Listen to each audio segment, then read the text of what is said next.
Hello, welcome back to the Fashion Nap.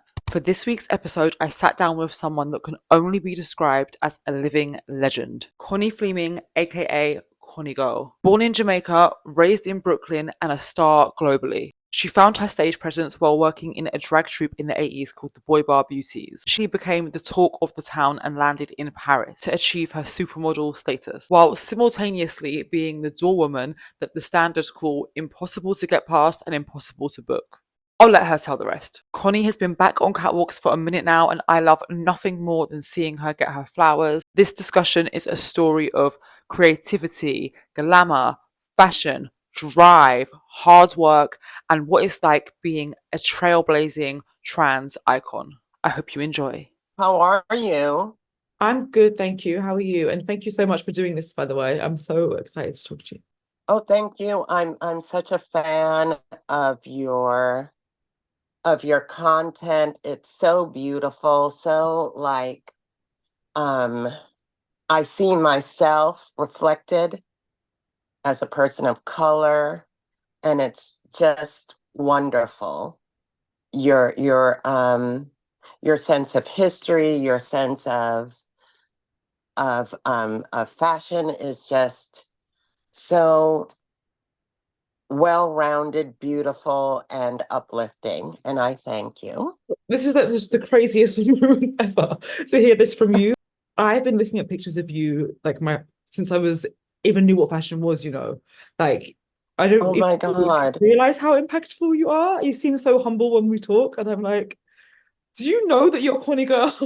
Like, Well, you don't think yeah, of yourself it's true. in that, like, in that way. It's like when people say it, I'm like, but I was trying to pay my rent Yeah. and get a cute pair of shoes. But no, thank you so much. That's honestly like made my whole life to hear that. But we're going to get into more about you now because that's why we're here. Okay. No one cares about what I'm doing. You touched on something then, actually, that was going to be one of my later questions, but maybe we'll get into it because you were just talking about you just trying to pay your rent and get a cute pair of shoes. Aren't we all? I've been reading up on my interviews that you've done. And you Uh-huh. talked, I think it was in the interview where you were talking with Honey Dijon, and you were talking about how, you were doing all these big modeling moments and you were still working at a regular job, which is the reality for a lot of people in fashion. Yeah. And I think a lot of people that are trying to break into fashion get a lot of imposter syndrome and they don't realize that it's quite common. Yeah, like advice for people that might be dealing with the imposter syndrome of being in such a glamorous industry and feeling like they're not worthy, I guess. Well, it's not worthiness, it's having a sense that you are an independent contractor. You are constantly selling yourself. So you have to have a day job. You have to have, like, something that you can fall back on, even in between seasons sometimes, because, there are very few models who work day in, day out. So, if you're not booking jobs, like, at least 2 to 3 jobs a month, you need another gig. And nightclubs was always that for me. It was my tribe. They uplifted me, they empowered me, and they embraced me. And for a trans person of color to feel safe within a workplace is super, super, super rare. And I felt super lucky that I was able to do that because I am Jamaican, so I do have at least 5 jobs. Let's take it back a little bit because Okay. a lot of ground to cover. You have a long legacy already and you're still doing more. So I want to talk about or hear about the Boy Bar Beauties. I applied to art school and was denied. So they did say to punch up my portfolio and to come back in the fall. Mhm. And I was hopeful. So in the meantime, I needed to go find a job so that, like, for tuition, books, all of the things. And I found a job in the East Village. And um, the first day of work, it was a store, a boutique called the Antique Boutique. They specialized in vintage. So I got like such a great education on fashion and its history. Like, even before, because I was always obsessed with fashion, being an artist and an illustrator. Um, but there's tactile information that you kind of need. And that tactile information, I sort of see it now, or I started to realize it then, when you could actually feel something and it informs you as an artist. So I think the first week, I met one of my BBBFs, um, uh, Glamour or David Glamour. And, I started to learn about myself and learn about my community. And we just went full force into this new sort of land beyond the looking glass. And one night we went to Boy Bar before we were supposed to go out clubbing. Because back then it's like you could go out every single night of the week, and you had a choice of like 3 to 4 to 5 places. So um, we went to Boy Bar first, to meet up with other friends from work and other friends from that we had started to know in the community.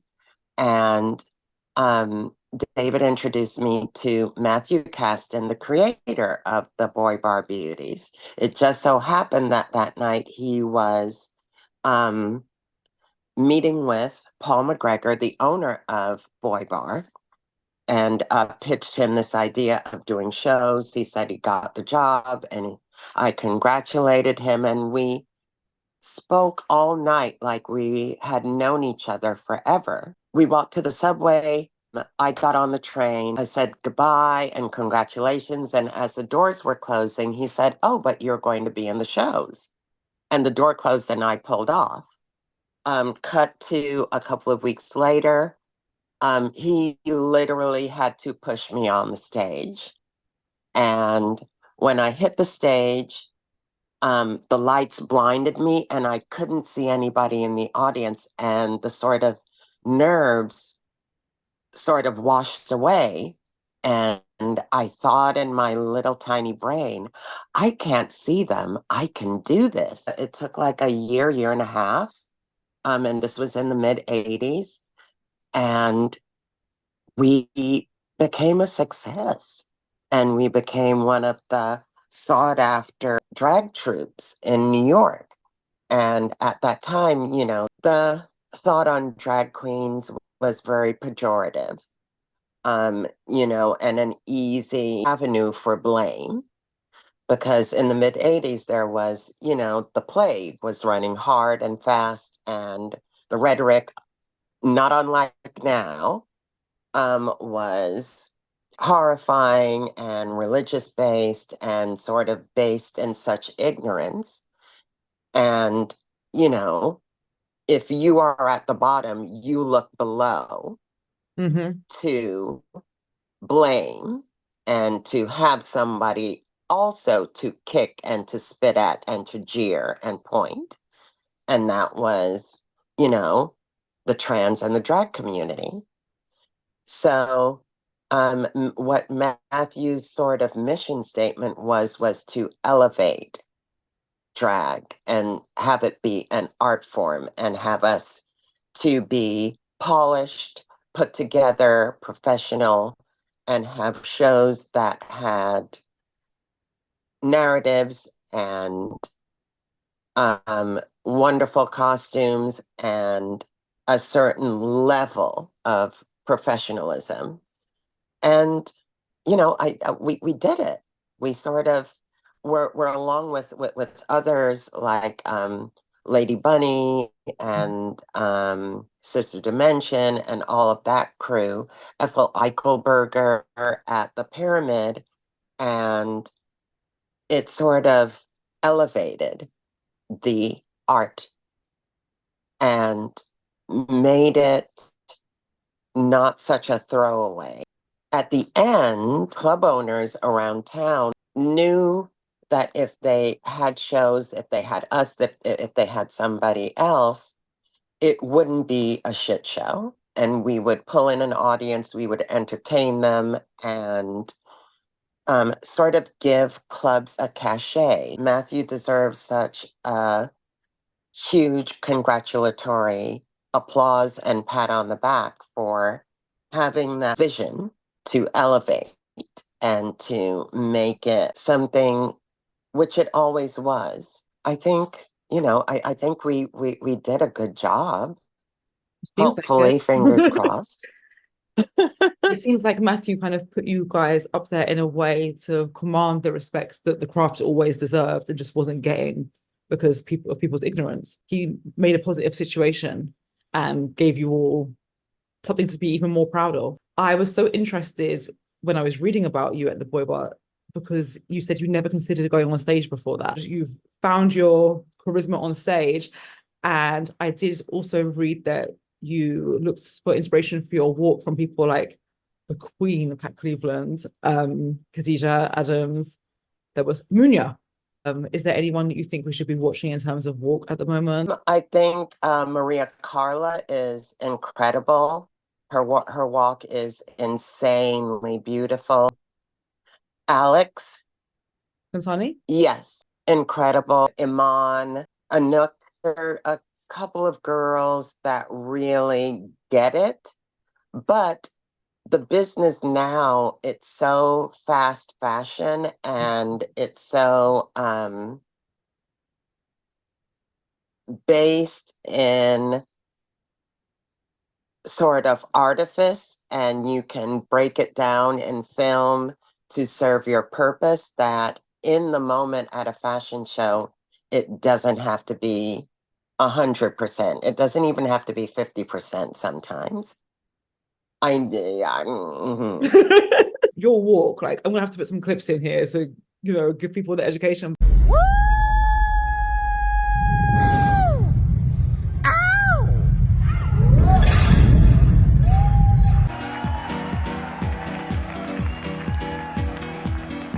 So I want to know, how did you meet Thierry Mugler?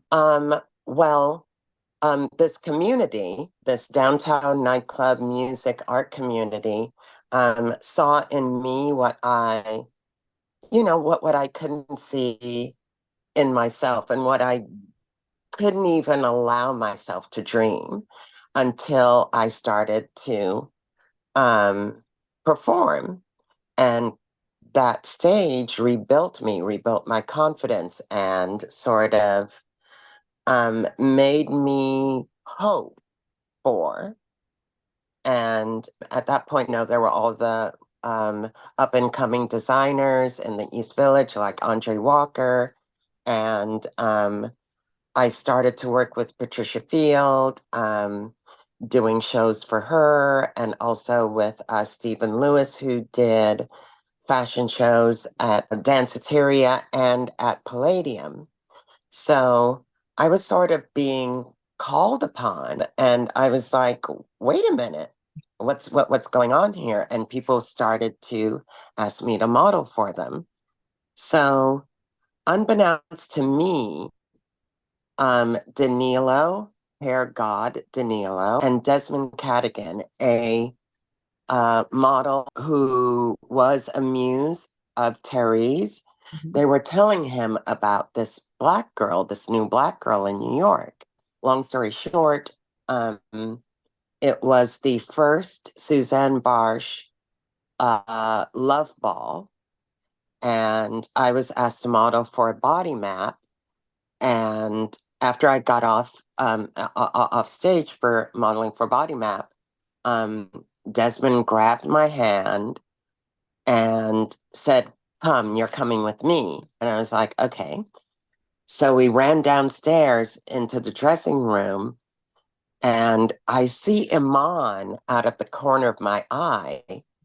And I was just so starstruck. And I turned around halfway, and there was Willie Ninja, friend, who I've known, and I sort of calmed down. And when I fully turned around, there was Terry standing in front of me.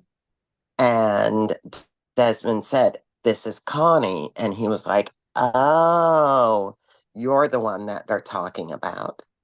So I think it was maybe a season after they asked for some pictures. I'd taken photographs with Stephen Meisel like a couple of months before, but they weren't sort of out yet. Mhm. So I sent him some wonky pictures and they passed. Then Danilo and I did a shoot for Paper Magazine, and they came out and they were such a success. And I think Danilo was going over hair looks for the next season, and took out Paper Magazine and said, "Oh, I'm thinking of this." And he was like, "Who is that?" And he was like, "Connie." And he's like, "Oh, is that the Connie that you're all talking about?" I was on my way, all funny face. I was on my way to Paris. How did you feel about all of that? Were you able to even process like how exciting that was, or was the moment overwhelming? Like, I'm always intrigued as to how people feel in these moments because sometimes you can't appreciate what's happening when it's happening. It was like a fever dream. Mm-hmm. It was like a fever dream, and to calm myself, I had the soundtrack in my head of Mahogany and Funny Face, and that kind of kept me together from totally freaking out. And that first season, it was like a family. And it was like the community, the performance community that I came from. And there were friends there. There were friends there like Diane Brill that I'd known in the hood, working in clubs. Um, Danilo, Desmond, um, Willie I think Willie was in that first show, or he was in town. I was kind of calmed from really like just like, running and screaming in a circle. Um, but because of them, I did not feel alone. And I felt like there were touchstones and I just wasn't thrown into the ring of fire. When it was all over, all I was hoping for was that I did a good job and didn't pull my community down, myself down. And I just chalked it up to like, oh, a dream come true, and let's try and use it to do other things, go other places. And then they called me back. And I was like, wait a minute, this wasn't a fluke. Mm-mm. I did well. I did my community proud. I did myself proud. And it took like 2 to 3 seasons for me to be out of that sort of fever dream. There's an added pressure there that you're representing your whole community. And it's very different than it is now. I mean, of course, there are still many barriers to be broken, but I feel like if we're going back, this is 80s, 90s, your community of your group you were sort of rolling with had to be people that were a lot of first this, first that in different arenas. So feeling the pressure the first time around when you are the one kicking these doors down to then coming back last season and you're there, you're not the only trans model in the show. There are people there who were walking through the doors that you opened. Like, did you feel an immense sense of pride when you came back for Casey Cadwallader's Mugler? Well, that first season, for Mugler for 89-90, there was another out trans woman, Latina, I can't remember her name, but coming back for Casey, um, I don't want to cry, but it was just, um, he is so cognizant of the DNA, not only of the fashion, but of the sort of mission statement. of Manfred's of empowerment and not seeing color, not seeing body, not seeing age. It was just so incredible to have and represent the legacy going on into the future, a legacy that was, but because those first seasons for me, you know, like behind my back, behind his back, there was like, oh, you won't be respected. Oh, this is a joke. It's too theatrical. Nobody will ever. But it went out and it inspired. It went out and empowered, which is, from the stitching to the construction to what and who he showed on the runway was about empowerment and inclusivity. And to see it sort of blossom and to become part of what is now is such a testament to his vision and genius, not only as a designer, but as an artist and a creative. Mm-hmm. It was overwhelmingly beautiful. And I like Wendy Williams, I had some Q-tips at hand in case I teared up because it was incredible. When I saw the pictures come out from that season and I saw you up there, I mean, I was so excited, so I couldn't imagine how excited you were. So many little things where you can just see that Casey is so respectful and really knows where he is. And Mr. Mugler was a designer, but he was political with it, knowingly or unknowingly or Yes. unintentionally. It's beautiful to see Casey really honor that. And I was just so happy that you were being brought back and given the respect and the flowers that you so deserve. You've touched many catwalks. I know everyone raves about Mugler because the images of you at Mugler are nothing short of iconic. Like the red cowgirl, I feel like that needs to be in the MoMA or something. Like, honestly, you've done Westwood, of course. You shot with Mizell. Are there any catwalks that you've never touched that you would have loved to? A Chanel, a YSL. Mm-hmm. Who else? A Gautier. You never did Gautier, actually. Maybe it was all in my mind, but it was very sort of, when Pat Cleveland says you were either with the YSL camp or you were with the Lagerfeld camp. Yeah.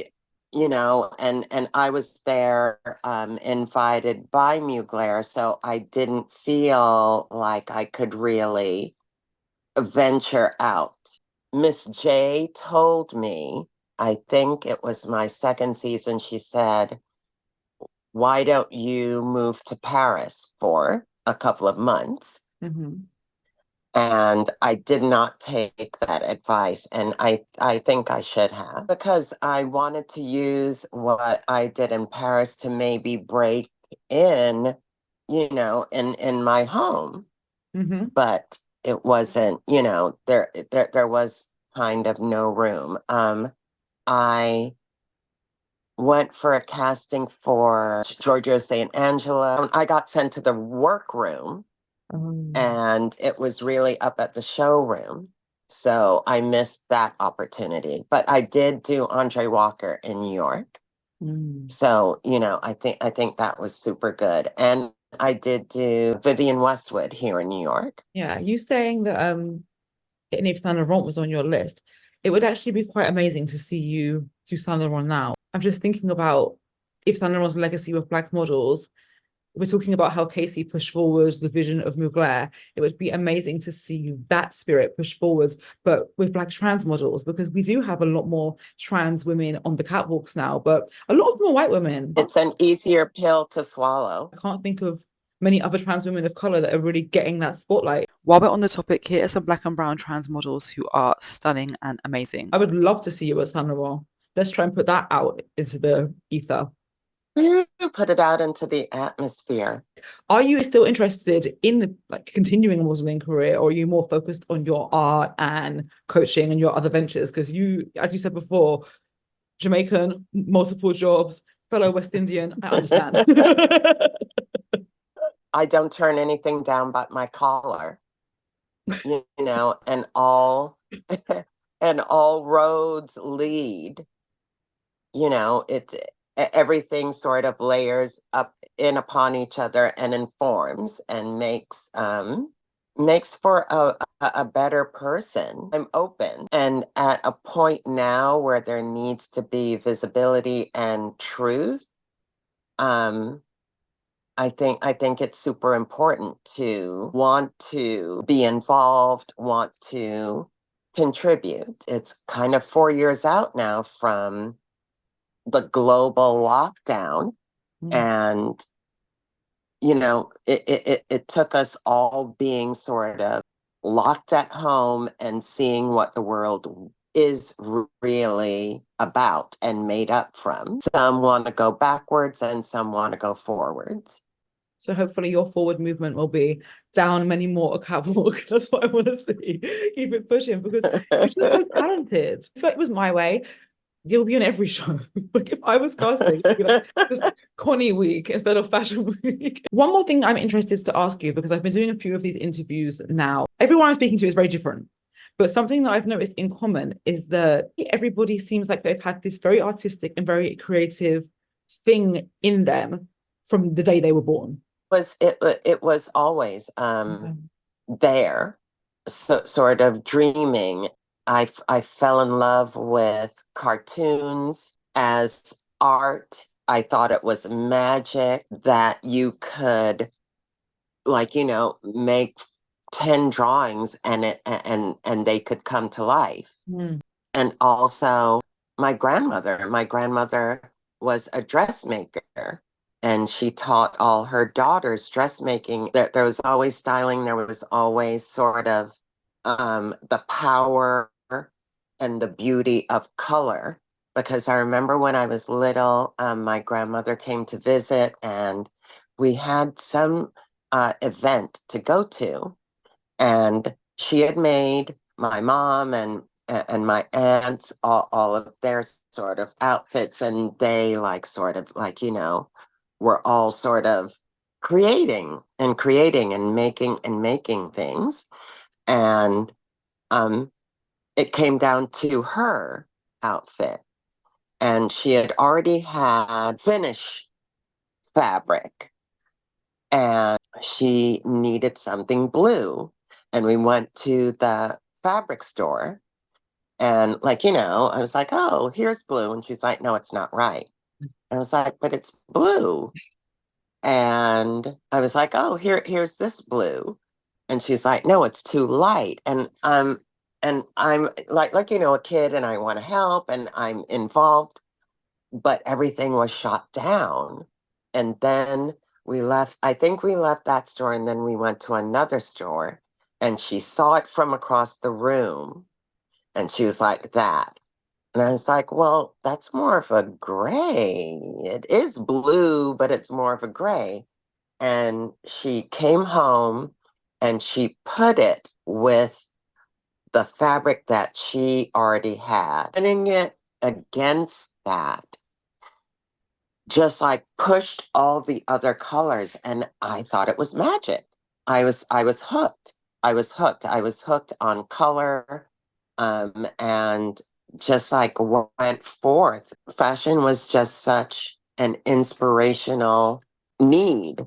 It fed me and gave me hope and made me think that there was, some place out there for someone like me. And I just always wanted to be in that world. And then, you would catch little glimpses of French Vogue or Interview magazine. And then I discovered Details and Paper magazine. So there was always this sort of like world beyond the looking glass, Oz, um, and how to get there. Is it possible for someone for me to get there? And you sort of have to go and get on the yellow brick road and walk it out. And while you're walking it out, practice your walk because you're going to need it when you get there. Find your niche and find your way of injecting and putting in your sense of hope and beauty into the mix. Because you also learn that it isn't just you. It's you and the person next to you, the person behind you, the person in front of you. That's also why representation is so important, because if you think of all these people that are dreaming in that way and have this thirst that we've been talking about for creativity and beauty, if people are dreaming up all of this stuff that they've never even seen happen before, just like the power of actually seeing it, to know that it's magic, and to know the magic is real, and to know that they can partake in the magic. Like, imagine how much of a propeller that is to somebody that already has that drive and that trait. But what you're saying, I think, is so profound, where you're like, well, it's not just about you, it's the person in front and the person behind. And I guess you're carrying on from the person in front of you, but you're also putting the ladder down for somebody else. Is there anybody else who you feel like really helped you on your journey, whether it was somebody you knew or somebody that inspired you? Terry Toy, the trans model who was muse for Stephen Sprouse when I just got into. There was her and Tracy Africa, but all of their journeys and sort of their stories were all in whispers. You got the A and the C, Mm. and maybe an E if you were lucky. So, it was all such a kind of lack of full information and full journey. What you said about seeing yourself, I saw myself in Iman and Munya and all like that, but I didn't see fully who I was until I saw Terry Toy, and then I learned about Tracy Africa and her journey, Mm. that I was kind of like, wait a minute. And at the beginning of my transition, I met the international crisis, and crisis started to sort of fill in the B and the C and the D for me, and gave me April Ashley's biography. And here were all of these kernels of possibility that I didn't think were going to be open to me. And the more I got into, like, the scene and everything like that, I sort of was educated in sort of history, the history of the LGBT community, who came before me and the steps that they made, and sort of that art community. It's ingrained in you that if you get to the door and it opens, leave it opened, even if you have to stand there with your foot in the door, leave it open. The more I got in and the more I learned, the more I thought there would be possibilities for me. If I was able to speak to Tracy Africa as, a Black trans woman of color and get that sort of information of what's expected of me, how do I navigate? If I could have spoken with Terry Toy and, gotten a little bit of information of how to dodge the bullets, how to sort of take the arrows in the back and still keep on moving. Mm. Um, And in this moment now, um, I think sort of the collecting of history and sort of creators like you that are invested in sort of making sure that history has a real foothold in reality. You know, that sort of patriarchal, misogynist sort of edict that um, the winner writes the history. That is, you are doing such important work tearing down that sort of format and sort of really enabling history to be spoken by the voice who lived it. I think that's the good thing and the bad thing about where we are today in society is like the good thing is that anyone can have a microphone. The bad thing is also that anyone can have a microphone. Anyone So could have a microphone. I'm just trying to do what you just said in a much more eloquent way than I'm going to say it. But yeah, just share the real stories and make sure that the facts are out there. And who knows who's watching? I mean, that's how we connected. Who knew who I don't know you were watching. I would have maybe dressed a bit nicer on camera if I knew you were watching. but, but you never know. Yeah, you never know who's you're going to pass one person's story here, and hopefully it's going to land in the right hands. That's all you can hope for when you're sharing people's stories, that they're going to land in the right hands and the right eyes and the right ears and inspire somebody to do something great. It isn't contained, and when it's contained, it can be used sort of against you because like my second season, that's when Rue hit with Supermodel and sort of that drag and fashion thing. And I was sort of expected to be lumped into that. It was using you to push their narrative. Now we sort of have everybody has a microphone, as you said. But back then, you weren't allowed the microphone, and you know it was tooled to make somebody else's point about your journey, about who you were, and about your what you represented.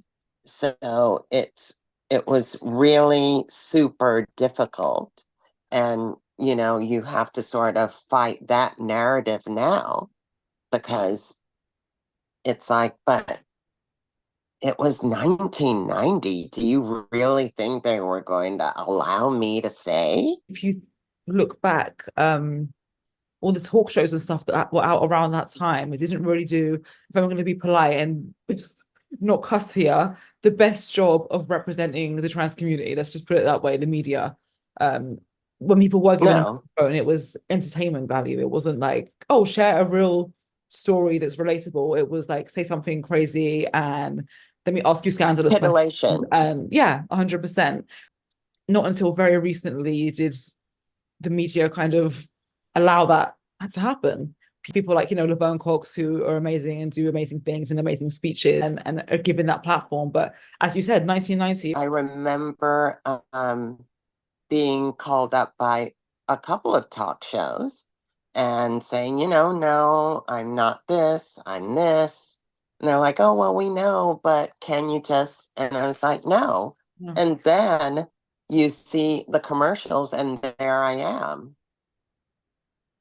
Well, like clips of me on the runway, and I was like, but I said I didn't want to be involved, but you're still using the image to push your narrative. They're going to use you to illustrate someone else's story. And I guess Yes, around that time also the Club Kids thing was still very popular. So they wanted a specific story. And if you weren't going to give it to them, they were going to find a way to cobble it together themselves. It's just find it. so Yeah, enraging. yeah. So enraging. It seems like, and maybe this is just one of those things from the outside looking in, and you're going to tell me it's a completely different way, but it just seems like you just have this vibrancy and this je ne sais quoi that just wherever you go, you leave your mark. and it's wonderful. It's sort of the personality trait of wanting to do good and to leave behind a legacy that is positive and a legacy that is expansive. You don't want to leave something and it be narrower and unattainable and not a place for me at the beginning to be able to enter into. You want to expand it so that not that it's easier, because it shouldn't be easy. You want to leave a space for more kinds of people. I like what you said there about it shouldn't be easy, because it should still be hard work and people should still have to work hard, but the difficult part shouldn't be survival. It should be, if you're good and you have a good work ethic, you can get somewhere. And you're going to have hurdles, but the hurdles should be work related and not who you are related and bad, evil society related. And I think that's a really interesting distinction that you just made there. The hard work is the work itself. I think that's a very beautiful and positive place to leave it, I guess. I think we're talking about what you're going to leave behind, positivity, expansiveness. I think it's always good to end on a high. Thank you so much for sitting down with me today. I appreciate it immensely. And I'm so honored that you were even... Thank you. Honestly. As I said, I'm such a fan and like honored to speak with you. Thank you for expanding. You're lucky I'm not a crier, because it would be a mess if I were a crier, because inside I'm crying right now. I'm only an angry crier in real life, but no, I appreciate your kind words. Thank you so much for sitting down with me for another episode of The Fashion Nap. If you've been enjoying these episodes, please like, comment, subscribe, and share.